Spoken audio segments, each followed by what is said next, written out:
Welcome to another Chalk or Not segment. This time covering Noche UFC. And a reminder, this segment kind of helps you navigate the chalky spots on the card, whether you should avoid them, parlay them, or play them straight.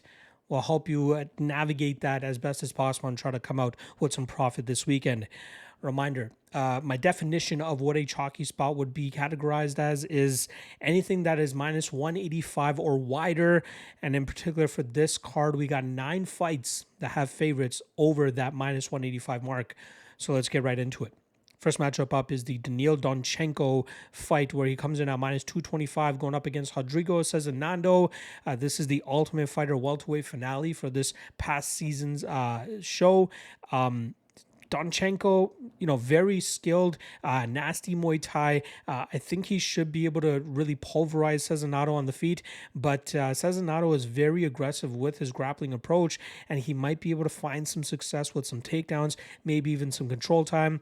I ultimately think Donchenko wears out Cezinado and finishes him late, but I still feel a little bit skeptical at minus 225 in case Cezinado's control is too much for Donchenko to deal with here. So I wouldn't take minus 225. Thus, I would put Donchenko in the not chalk-worthy category. The second spot we'll talk about here is Alessandro Costa coming in at minus 500 going up against Alden Correa. Now, Correa is making his short notice UFC debut, although he's gotten a few weeks to prepare for this matchup. This kid is very skilled in the striking realm, very good, slick boxing, deceiving power as well. I think Costa is the better overall fighter. Obviously, BJJ black belt, very strong, very physical. Shouldn't have a whole lot of issues in terms of getting Correa to the mat, but Correa's takedown defense and grappling defense has been improving at a steady rate, which is why I'm kind of surprised the line is as wide as it is here. I think Correa is the slightly more technical striker, even though I think the more finishing upside comes from the Costa side. I still have some reservations here in case Costa decides to strike with Correa for the most part. Maybe his calf kicks don't end up having as much of an impact as we've seen in past fights, and Correa is able to beat him to the punch. It's possible. I'm picking Costa to win, but I'm going to have to put him in the not chalk-worthy category, as I think Correa is a not as known fighter, and obviously the odds makers are disrespecting him for that reason. Our next up, we got Zachary Reese coming in at minus 220 going up against Cedricus Dumas. Again, I'm not a big Dumas fan. I do credit Reese for having a lot of improvements in his last couple of fights. The fact that he's gone to 2 decisions now and won both of them before coming to the UFC, where he had never even reached the 5th minute of a fight, credit to him. I think he probably batters and bruises Dumas on the feet, probably knocks him out in that first round as well. But we've seen Reese kind of struggle with guys that try to take him down and hold him down, and Dumas has successfully done that against other striking specialists, most recently Dennis Tuliulian. That's where I get a little bit of hesitation in terms of trusting Reese at this minus 220 line. So I'm going to pick him to win, but, just like the past 2 fights that I talk about, I just don't think that Reese is chalk-worthy in this fight. I'd rather hone in on his knockout props or round 1 knockout, which is what I think is going to be the ultimate result there. All right, next up, we got Luis Gurul coming in at minus 220 going up against Jesus Aguilar.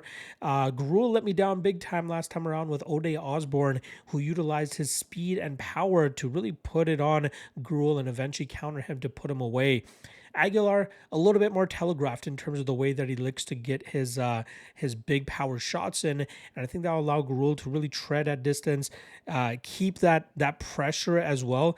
I mean, tread at distance whenever he senses the big shots are coming his way. He'll be able to either roll with those shots or get out of the way, and then he'll get back to his pace and pressure that normally breaks opponents down and allows him to pull away in deeper water. Anything wider than minus 220, I'd be a little bit skeptical here, but I think Gurul should do a good enough overall job to remind us why he was a big favorite against Ode Osborne and why a lot of people were excited about him once he earned his contract to the UFC. So I'm going to put Gurul in the chalk-worthy category. I don't rate Aguilar all that high. Again, big power puncher, has a nasty guillotine, but I'd be surprised if he catches Gurul in any one of those spots. All right, next up, we got Tatiana Suarez coming in at minus 425, going up against Amanda Lemos. Suarez looking to bounce back after her title fight loss earlier this year to Wali Zhang. And now with the the strawweight title vacant, obviously, he'll be contested for with Verna Janjidoba and Mackenzie Dern in about a month or two. Suarez will likely end up being the next champion if she can get past Lemos and continue her reign back to a title fight, because her wrestling is so dominant. And that's where we've often seen Lemos start to struggle, is when fighters can constantly get her down, hold her down, and then have a good enough submission game to potentially get her out of there. And I think Suarez will showcase that pretty easily here. Suarez normally does a good job in terms of staying safe in the striking realm, and then eventually sets up her takedowns. She has great submission defense, and I think she'll be able to really put it on Lemos here, grind her out from that top position, and I think she eventually finds that submission as well. So I'm going to put Suarez in the chalk-worthy category. All right, next up, we got Dushko Todorovic coming in at minus 350, going up against Jose Medina. We know Medina is one of the worst fighters in the UFC.